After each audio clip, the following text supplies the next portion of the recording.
ہمارے جیسے جوان مطلب آ رہے ہیں اہل مذہب کے اہل بیت علیہ السلام کی طرف ہوں، ریسرچ کر رہے ہیں، اسٹڈی کر رہے ہیں، تو وہ جب کمپیریزن کرتے ہیں، جس طرح اب فتویٰ بھی آیا خامنہ ای صاحب کا کہ اے، جتنا بھی مطلب ماتم داری ہے، زنجیر زنی ہے، یہ حرام ہے۔ اوپر سے جواد نقوی صاحب کا بھی آ گیا ساتھ ہی کہ بھی آپ نے نہیں کرنا ماتم، اپنا جسم نہیں دکھانا اس طرح۔ اگر ہم دوسرے کسی اور شیعہ عالم کا بیان سنتے ہیں تو وہ کہتے ہیں کہ ٹھیک ہے، کچھ کا اس میں یہ بیان ہے کہ ٹھیک ہے، کچھ یہ کہتے ہیں کہ نہیں ٹھیک۔ اس میں تھوڑی سی آپ رہنمائی فرمائیں۔ ٹھیک ہے، خامنئی کو اللہ نے اب پہ حجت نہیں بنایا، جواد نقوی کیا چیز ہے، خامنئی کیا چیز ہے، یہ لوگ بھائی صاحب یہ لوگ بڑے جاہل لوگ ہیں۔ اچھا، یہ خامنئی جو تھا نا، یہ جس یہ اتنا پڑھا لکھا آدمی نہیں ہے۔ یہ جب اس کو آیت اللہ بنایا تھا نا، جس پروگرام میں اس کا کلپ موجود ہے ابھی انٹرنیٹ پہ، یہ بہت سالوں تک اس کا کلپ نہیں تھا، کیونکہ وہ ایک کلوز ڈور سیشن تھا ایران میں، جو مجلس خبرگان ہے، خبرگان وہ لیڈر چنتا ہے۔ خمینی صاحب کی وفات ہو گئی، پھر وہاں پہ ان کی سیشن ہو رہی ہے، تو وہاں پہ جب اس کو لیڈر بنایا گیا تھا، ایران کا قائد بنایا گیا تھا، اس کا اپنا وہاں پہ بیان موجود ہے کہ میں کیسے آپ کا لیڈر بنوں، میں تو اس کا لائق نہیں ہوں۔ بعض لوگ کہیں گے اس کی تواضع ہے، لیکن اس کے بعد اس نے کہتا ابھی مجھ سے پہلے کئی لوگ یہاں پہ وہ سب مجتہد تھے، یہ ان لوگوں نے آ کے یہاں پہ تقریر کیا کہ میں مجتہد نہیں ہوں۔ اللہ جانتا ہے اس کی تقریر ہے، میں کیسے مجتہد، میں یہاں پہ فتویٰ دے دوں، میرے فتوے کی کیا حیثیت ہوگی، جب ابھی آپ لوگوں نے خود جو مجلس پروگرام ہے یہاں پہ یہ لوگ جمع ہو گئے، اور یہ خود انہوں نے ابھی مجھ سے پہلے کئی لوگوں نے تقریر کی کہ میں یہ تو صاحب نظر ہی نہیں ہے، مجتہد ہی نہیں ہے، تو اس کا فائدہ ہی نہیں ہے۔ تو اس کے بعد جو ہے یہ ہاشمی رفسنجانی، یہ لوگ اس زمانے میں ایران میں بہت بڑے عالم تھے، مجتہد تھے، اس کا نام تھا سید آغا رضا گلپائگانی، محمد رضا آیت اللہ علیہ رضا گلپائگانی۔ تو بہت سارے لوگ مائل تھے کیونکہ وہ بہت بڑا عالم تھا، مجتہد تھا۔ اس زمانے میں آیت اللہ خوئی بھی زندہ تھے نجف اشرف میں، شیخ محمد علی عراقی بھی تھے، سید محمد روحانی بھی تھے، تو خامنئی کی تو بات بنتی ہی نہیں تھی، یہ تو کچھ بھی نہیں تھا۔ لیکن جن لوگوں کے ہاتھ میں پاور تھا، جیسے سید احمد خمینی ہے، ہاشمی رفسنجانی، یہ لوگ نہیں چاہتے تھے کہ پاور ان کے ہاتھ سے نکل جائے، کیونکہ وہ سب کچھ ایران کے چلانے والے خمینی کے زمانے میں یہی لوگ تھے۔ اگر محمد رضا گلپائگانی ولی فقی بنتے ہیں تو یہ ان لوگوں کا بالکل دانا پانی بند ہو جاتا تھا۔ انہوں نے یہ کیا کہ بھائی سب کو بلایا اور کہا کہ ابھی ہمیں خبر ملی ہے کہ اس زمانے میں ابھی یہ 1989 کی بات ہے، 88-89 کی بات، ابھی جنگ ختم ہوا تھا ایران عراق کا۔ تو انہوں نے کہا کہ ابھی ہمیں رپورٹ ملی ہے، وہ بیچارے مولویوں کو جمع کیا نا، وہ مجتہد حضرات مجلس خبرگان میں کہ انہوں نے لیڈر بنانا ہے کسی کو، کہ صدام نے خمینی کے مفاد کی خبر اس کو مل گئی ہے، خمینی مر چکا ہے، تو اس نے اپنی فوج بارڈر پہ لے کے آیا، اگر آج ہم لیڈر کی تعین نہ کریں تو آج ہی حملہ ہوگا ایران پہ۔ اس طرح ان بیچاروں کو جھوٹ کہہ کے مسئلہ اسی میں کہ خامنئی کو بنا دو، تو ان وہاں پہ اس خامنئی کو اس طرح انہوں نے جھوٹ کہہ کے وہاں سے ان لوگوں سے ووٹ لیا، یہ خامنئی لیڈر ہے، یہ ولی فقی، یہ آدمی اسی خمینی کے وفات سے کچھ پہلے، اللہ جانتا ہے، یہ اس کے کتاب میں بھی ہے، خامنئی اس کو کتے کی طرح، یہ ایران کا صدر تھا، اور اس زمانے میں ایران جو تھا، ایران کا وزیر اعظم بھی تھا میر حسین موسوی، سارا پاور وزیر اعظم کے پاس تھا اس زمانے میں، صدر کے پاس کچھ بھی اختیارات نہیں تھے، اور جب بھی آپس میں ان کے اختلاف ہوتا تھا، خمینی جو ہے خامنئی کو ذلیل کرتا تھا کتے کی طرح، اور موسوی صاحب کا، میر حسین موسوی کا ساتھ دیتا تھا۔ اور پھر اللہ آپ کا بھلا کرے کہ اپنے وفات سے پہلے خمینی کا ایک خط ہے سرکاری طور پہ، اس خامنئی میں کہتا ہے کہ آپ کو اسلام کا پتہ ہی نہیں کہ آپ اسلام کیا ہے، انہی الفاظ کے ساتھ کہ تمہیں اسلام نہیں پتا کہ تم اسلام کیا چیز ہے۔ اور اس کے خط لکھنے کے بعد، یہ تو خط سرکاری سطح پر ہے کہ وہ بہت سارے اس کے تفصیلات ہیں کہ یہ خامنئی سمجھ گیا خمینی نے مجھے ختم کر دیا ہے۔ وہ اس کا دفتر تھا جو صدارتی محل ہے، اس کے صدر اس چھت پہ جا کے سر پکڑ کے بیٹھ گیا تھا، خمینی نے آج مجھے قتل کیا۔ تو بہرحال اس کو کچھ نہیں آتا، یہ تو ایک نقلی آیت المجتہد ہے، نقلی آیت اللہ، یہ جواد نقوی بھی جو اس کو کچھ بھی نہیں آتا، اس کو قرآن بھی نہیں پڑھنا آتا۔ اگر یہ ایک صفحہ قرآن پڑھ کے سنائے نا جواد نقوی، تو میں اس کے سارے ادعا مانوں گا۔ اس کو کہہ دیں کسی دن آ جائے نا کہ اپنے ہی پروگرام میں کوئی قرآن کا ایک صفحہ پڑھ کے سنا دے، آپ پھر دیکھ لیں اس کو پڑھنا آتا ہے نہیں آتا، اس کو نہیں آتا قرآن پڑھنا آتا، حدیث نہیں پڑھنا آتا اس کو۔ جواد نقوی ان لوگوں کے پاس پیسے ہیں بھائی، کہاں سے پیسے آتے ہیں اللہ جانتا ہے، مجھے جواد نقوی کا نہیں معلوم، مدرسہ وغیرہ چلانے کے لیے تو بہت پیسے ہوتے ہیں۔ بہرحال یہ بڑے، اس کو چھوڑ دیں، یہ بڑے عالم، فرض کرتے ہیں بڑے عالم ہیں، بڑے عالم ہیں، اور بڑے عالم کی فتوے کی کوئی حیثیت نہیں ہوتی. میرے فتوے کی کوئی حیثیت نہیں ہے. حجت کیا ہے؟ کلام اللہ، حدیث شریف. اگر حدیث شریف میں ایسی بات ہے نا، ہاں حدیث شریف میں ہے، تو یہ فتویٰ مت سے کچھ نہیں بنتا. فتویٰ جو ہے اس کی ہم ان علماء کے امتی نہیں ہیں. یہ علماء حلال کر دیں تو حلال ہے، حرام کر دیں تو حرام ہے. ان کے حلال حرام کرنے سے کوئی چیز حلال نہیں بنتا، حرام نہیں بنتا. اگر اللہ نے حلال کیا ہے تو وہ حلال ہے، اگر اللہ نے حرام کیا وہ حرام کیا. عالم کتنا ہی بڑا ہو، کتنا ہی بڑا ہو، اس کے اپنے الفاظ کی کوئی اہمیت نہیں ہے، کوئی حجیت نہیں ہے. ہاں وہ عالم یہ کر سکتا ہے کہ بھئی حدیث آپ کو پیش کر دے، اپنا دلیل پیش کرے نا. یہ اگر کہہ دیں کسی مسئلے پہ دلیل پیش کریں، آپ نوجوان ہیں، اللہ نے آپ کو عقل دیا. آپ وہ مستری صاحب کو سنتے تھے، اب میری بات اس حقیر کی باتوں کو سنتے ہیں نا، وہ تو آپ تو دلیل کو دیکھیں گے نا. اسی لیے ادھر آئے کہ دلیل کو آپ نے خود بولا کہ وہ دو ان کے دوہرے میں یار ہیں، وہ کہتے ہیں یہ بھی صحیح ہے وہ بھی صحیح ہے. اس طرح تو نہیں ہو سکتا، یہ اللہ نے عقل دیا. انہوں نے فدق کا معاملہ جو ہوا نا، تو ان کے الفاظ ہیں کہ بی بی فاطمہ سلام اللہ اگر خلیفہ اول نے دے دیا تو بھی ٹھیک ہے، نہیں دیا تو بھی ٹھیک. بھائی اگر اتنا ہی ڈر ہے تو آپ کھڑے ہو جاؤ، ایک ہی طرف ہی کھڑے ہو جاؤ. اگر آپ نہیں حق بیان کرنا چاہتے تو ایک ہی طرف تو کھڑے ہو، منافق تو نہ بنو، سیدھی دشمنی کرو. پھر ایک ہی طرف تو کھڑے ہو. تو ہم جس طرح بی بی فاطمہ سلام اللہ علیہ کا حق مانتے ہیں الحمدللہ، باقی فدق کے معاملے میں، امامت کے معاملے میں الحمدللہ. تو ایک میرا سوال جو اس کے بعد الحمدللہ ایک میرا آخری سوال ہے سر، کہ وہ مجھے کلپ ملا نہیں ورنہ میں نے کرنا بھی تھا، کیونکہ باقی بھائی بھی انتظار کر رہے ہیں، کہ جو کہتے ہیں کہ امام علی علیہ السلام نے تلوار نہیں نکالی، بندے کم تھے، نصرت نہیں تھی، اصحاب نہیں تھے. تو وہ میں آپ کے موقف سے بالکل ایگری ہوں، لیکن جو سننے والے ہیں ان کے لیے کہ جو مولا امام حسین علیہ السلام نے خروج کیا ہے، مدینہ سے نکلے ہیں، پھر مکہ گئے ہیں، مکہ سے پھر کوفہ گئے ہیں، تو پھر ادھر جا کے کربلا پیش آئی، تو اصحاب تو ان کے پاس بھی بہت کم تھے. اس پہ تھوڑی سی تو آپ کو پتا ہے کہ امام حسین علیہ السلام جب مکے میں تھے تو ان کو بے شمار ہزاروں کی تعداد میں خط آئے تھے نا.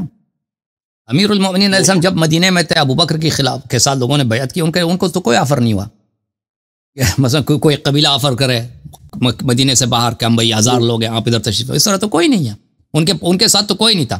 امام حسین علیہ السلام کے ساتھ ظاہر میں پورا کا پورا کوفہ، یا کوفہ اس زمانے میں صرف شہر کوفہ نہیں تھا، یہ پورا ریجن کوفہ کہلاتا تھا، عراق کا ریجن، بصرہ، کوفہ، ان علاقوں سے ہزاروں کی تعداد میں خط آیا کہ آپ یہاں پہ تشریف لائیں اور حکومت آپ کی ہے. کیونکہ اس سے پہلے عراق والے لوگ معاویہ کو اچھی نظر سے نہیں دیکھتے تھے. عراق کے لوگ اس سے پہلے بھی عثمان کو اچھی نظر سے نہیں دیکھتے تھے. عثمان کو جو قتل کیا ہے تو کن لوگوں نے قتل کیا؟ یہ عراق کے لوگوں نے اور مصر کے مسلمانوں نے. انہوں نے مدینہ گئے اور صحابہ نے بھی ان کے ساتھ دیا ہے، تو ان لوگوں نے عثمان کو قتل کیا تھا. پھر عثمان کے بعد معاویہ نے جب امیر المومنین علیہ السلام سے بغاوت کیا یا جنگ جمل میں، تو عراق کے لوگوں نے ساتھ دیا تھا. تو یہ لوگ معاویہ کے ساتھ سخت دشمن، ان کی تو خون تھا نا، جنگ صفین وغیرہ میں ان کے معاویہ کے ساتھ بڑی لڑائیاں ہوئی ہیں. تو انہوں نے آفر دیا تھا ہزاروں کی تعداد میں. اور پھر امام حسین علیہ السلام نے اپنے بھائی کو، بلکہ چچا کے بیٹے کو، مسلم ابن عقیل رضی اللہ عنہ کو، انہوں کو بھیجا تھا کوفہ، چیک کریں آکے یہ لوگ کیا کہہ رہے ہیں. وہ گئے تھے تو ان لوگوں نے ان کے ساتھ بیعت کیا تھا. اور حضرت مسلم ابن عقیل نے خط لکھا امام حسین علیہ السلام کو کہ یہاں پہ لوگ آپ کو بہت چاہتے ہیں، سب لوگ آپ کے ساتھ ہیں، انہوں نے میرے ساتھ بیعت کیا ہے. یہاں پہ جو دار الخلافہ ہے اس میں گورنر ہے یزید کی جانب سے، لیکن اس کو ہٹانا بہت آسان کام ہے، آپ تشریف لائیں. تو پھر امام حسین علیہ السلام آئے تھے. اگر اس زمان، لیکن امام حسین علیہ السلام کو بخوبی پتہ تھا کہ میں شہادت کی طرف جا رہا ہوں اور یہ لوگ مجھے ساتھ نہیں دیں گے. اور اس زمانے میں بہت سارے لوگوں نے بھی امام حسین علیہ السلام کو کہا تھا، عبداللہ ابن عباس نے کہا تھا، عبداللہ ابن عمر نے کہا تھا کہ کوفے کے لوگ آپ سے غداری کریں گے. امام حسین علیہ السلام کو خود بھی پتہ تھا. مکے سے نکلتے وقت انہوں نے یہی خطبہ دیا تھا کہ موت انسان کے لیے عزت کی باعث ہے، اور وہ بار بار انہوں نے کہا تھا کہ ہم شہادت کی طرف جا رہے ہیں.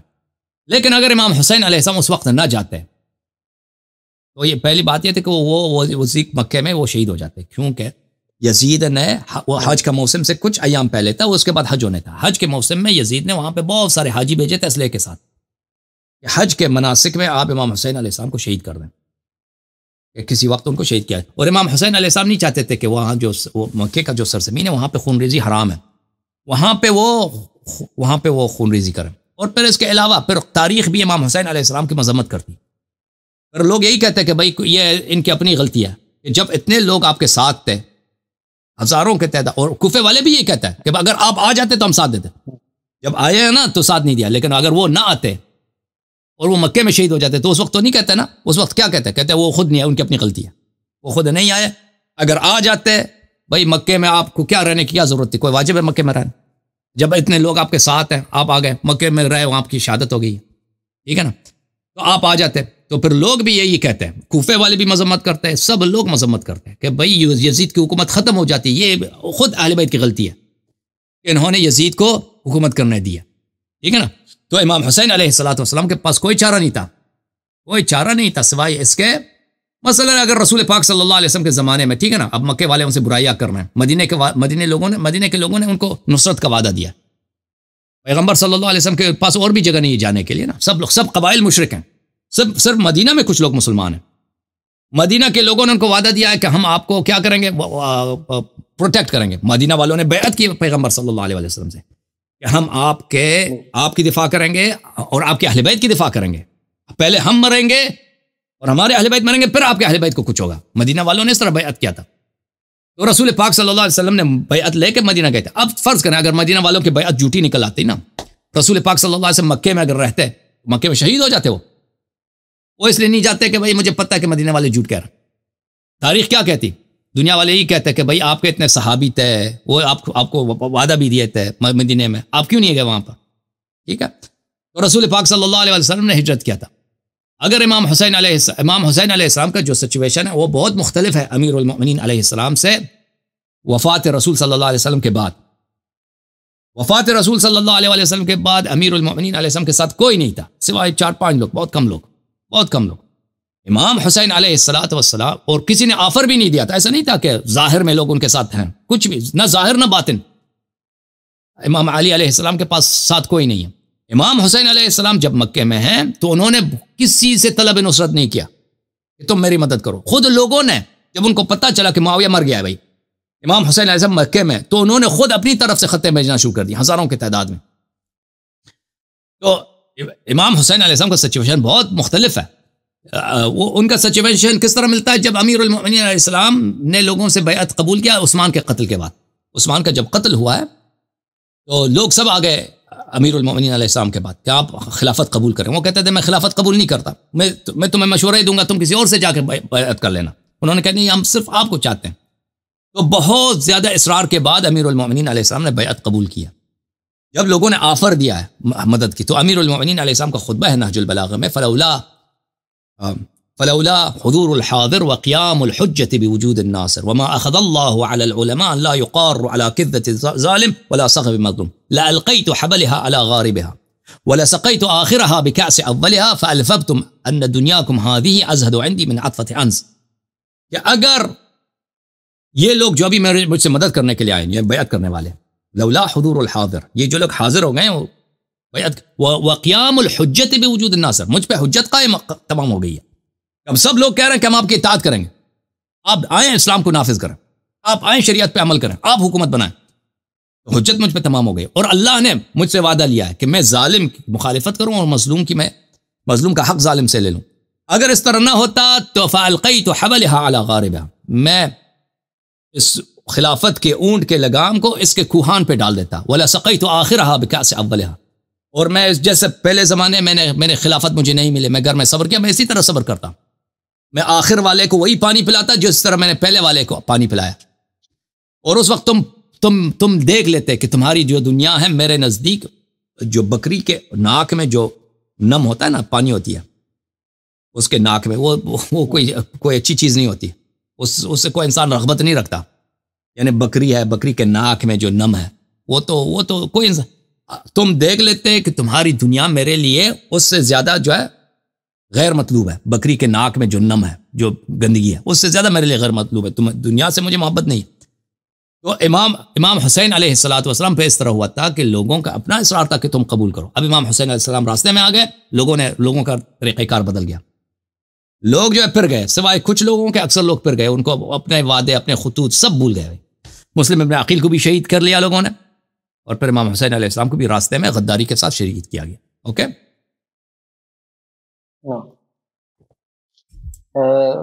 یہ کلیئر ہو گیا پوائنٹ. بہت شکریہ آغا جان، آپ نے ٹائم تھینک یو دیا. سر، اللہ آپ کو جزائے خیر دے، بہت اللہ پاک مہربانی. آپ کو عزت دے. اللہ حافظ. Thank you sir, thank you sir, thank you, thank you, thank you.